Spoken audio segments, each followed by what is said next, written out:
welcome back to our next segment of the Agone Institute's course on Christmanship, the ethics of competition.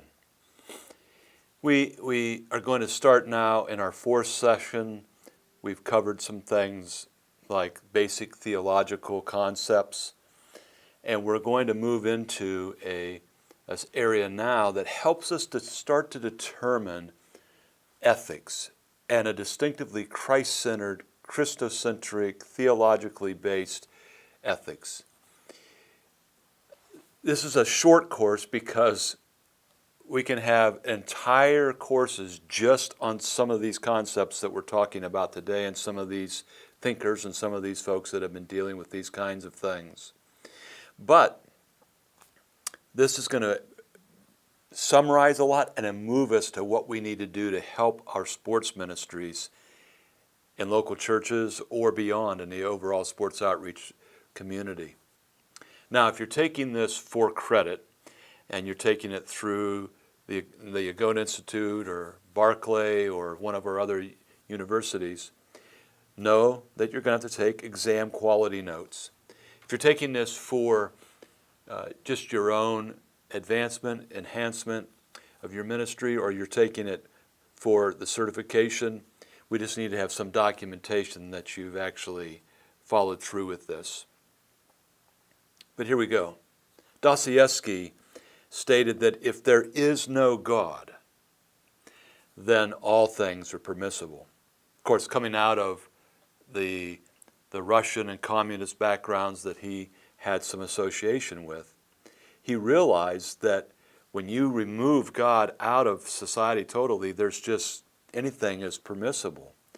He went on to say that if there is no ultimate foundation for normative ethics, life becomes a battle for convention or private desires. In other words, there's no foundation, so what are you going to do? You're going to battle between I like this and I like that and you like that and you like this. And today we're seeing this, particularly in the Western world, particularly in my country of America, there's no hard scientific fact about anything. Even though there are over 6,500 genetic differences between men and women,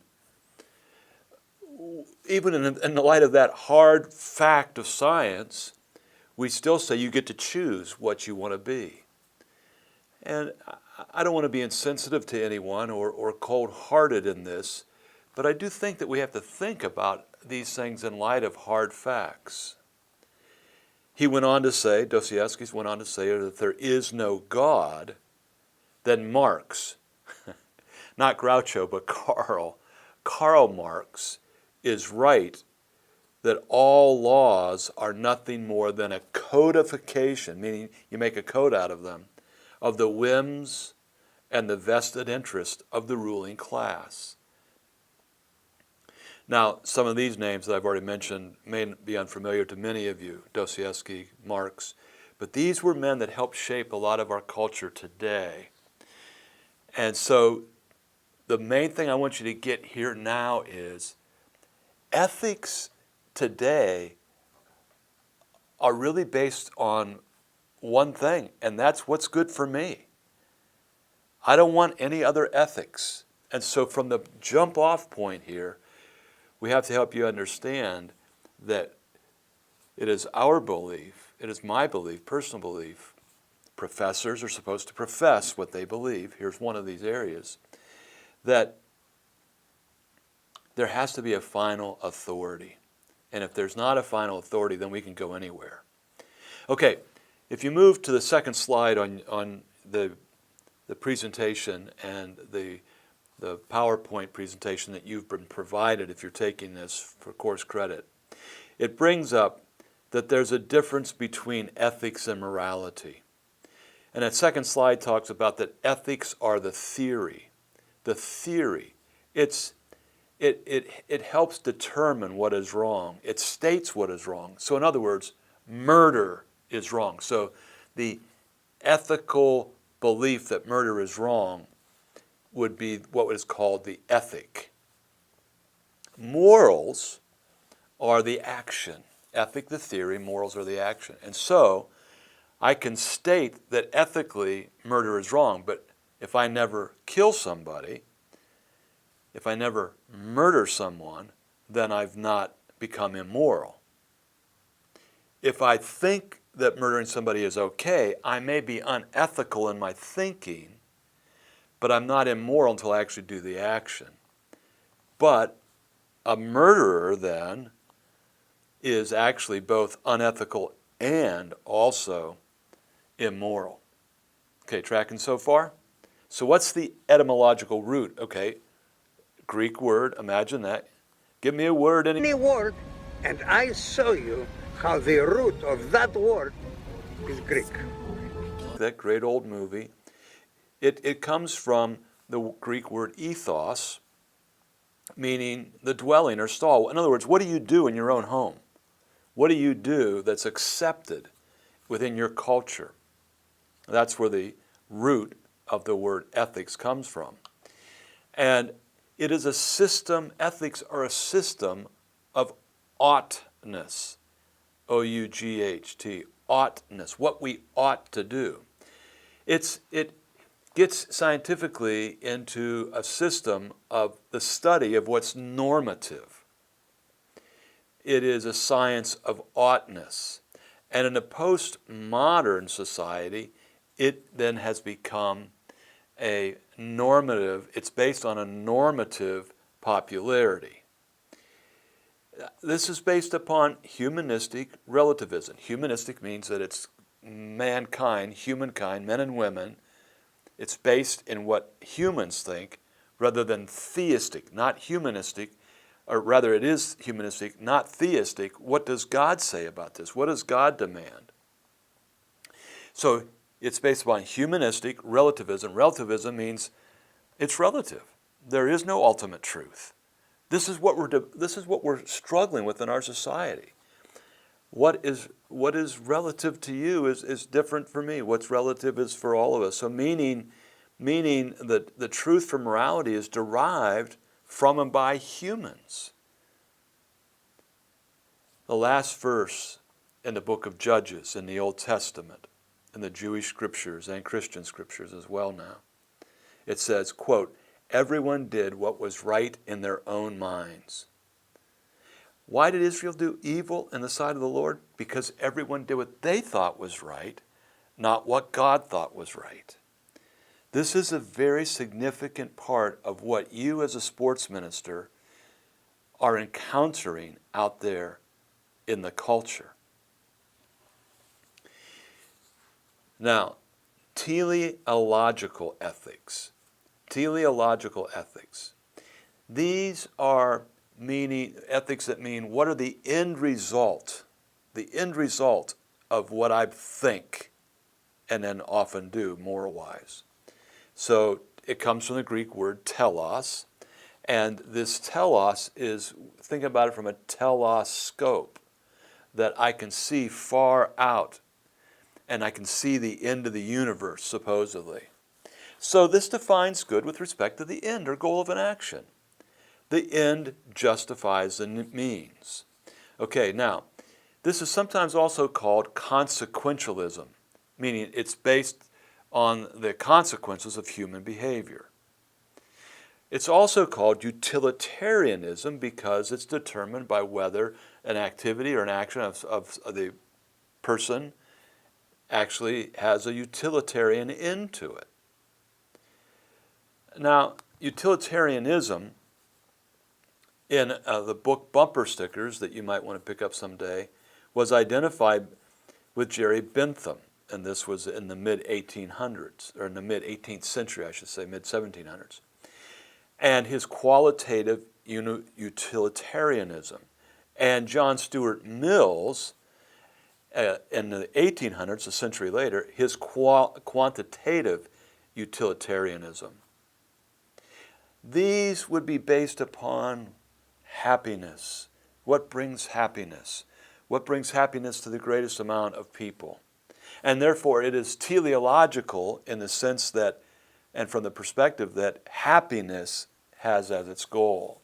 Happiness is its goal.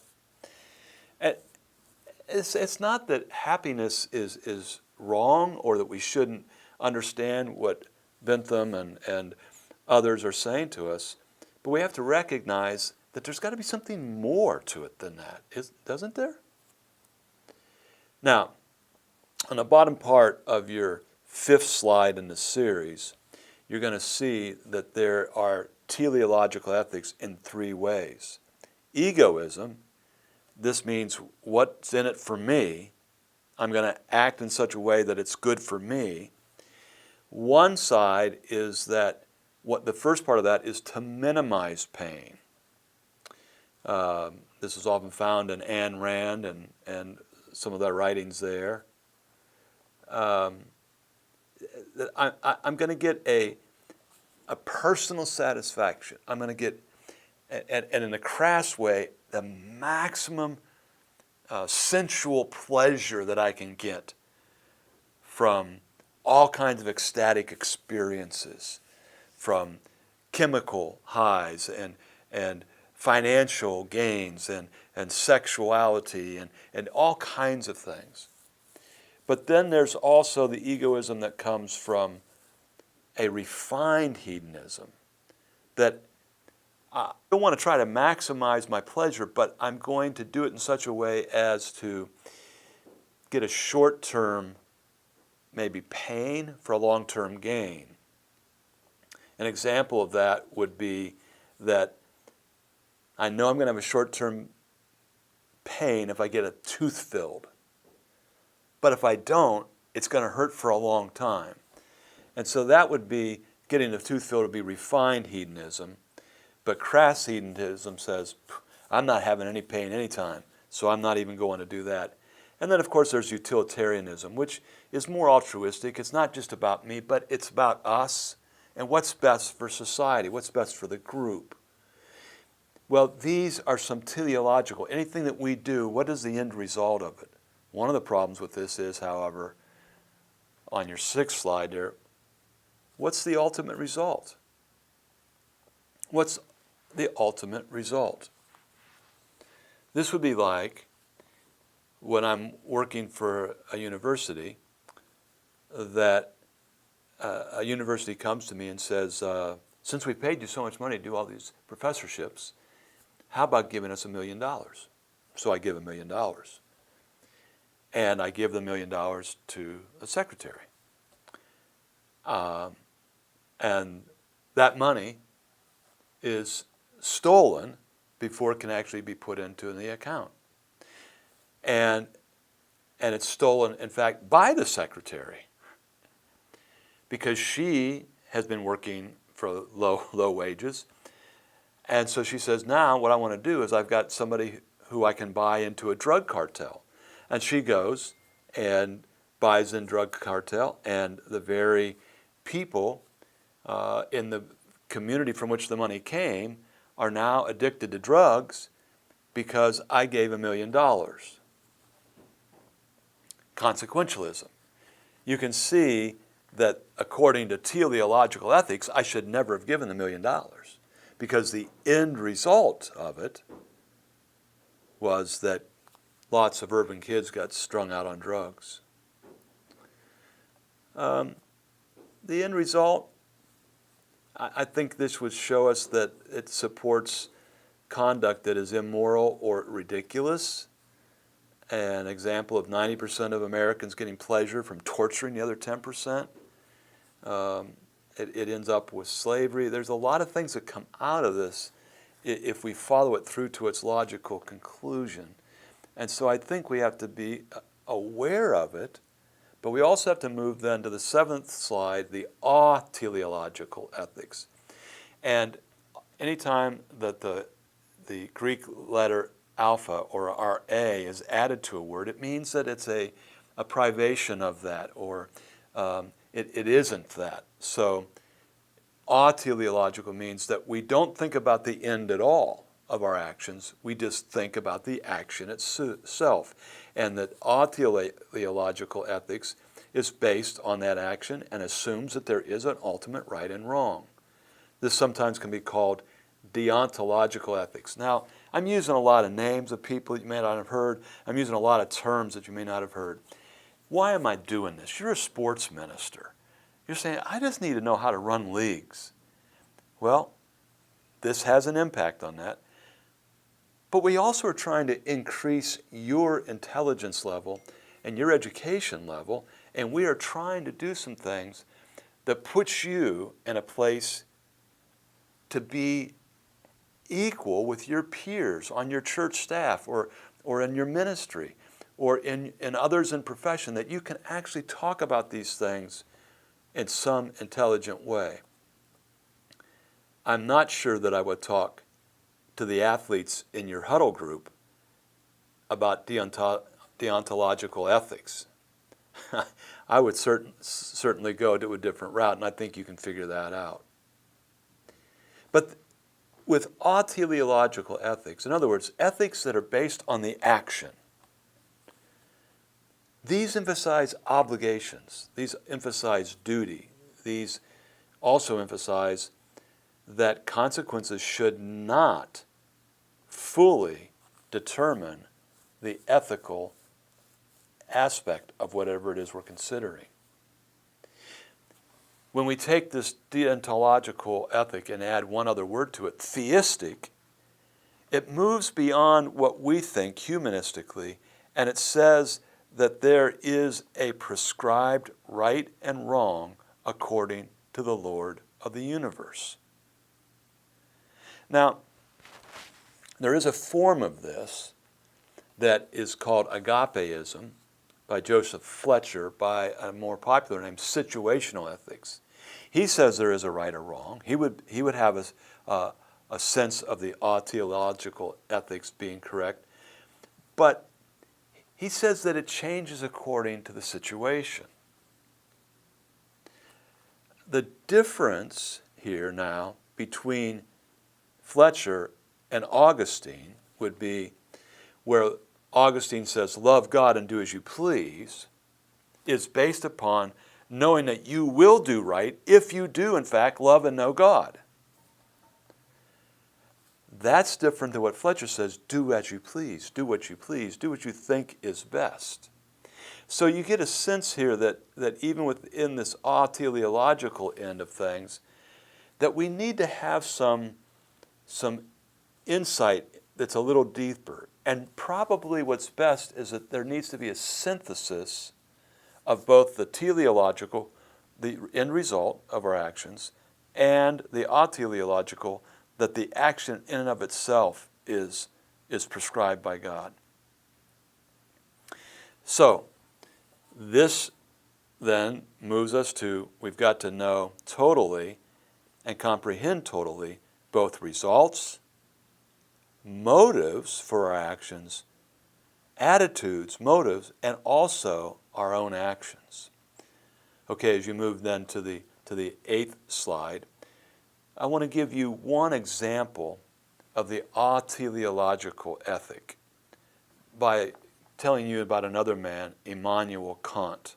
Now Kant, K-A-N-T, was raised by very, very pious Lutheran parents. Thus his name, God is with us. Immanuel Kant, God is with us. He moved away from his Christian basis as he began his thinking, moved away from his parents' life and how he was raised, and yet he attempted to hold on to this overall sense of morality and what it means to be moral. He believed that there was no God, came to a point of believing as an atheist, atheistic, no God. But unless we acted like there was a God, our society would be in chaos. And he replaced what would be called in the Bible ethics the golden rule, do unto others as you would have them do unto yourself. He replaced that with what he called his categorical imperative. The categorical imperative is to act only on this one maxim, do only what you want to become a universal law. Now, is that really not the same thing? Very close, if not. And so, Kant, even at his best attempt at removing God, couldn't come up with a better system than that.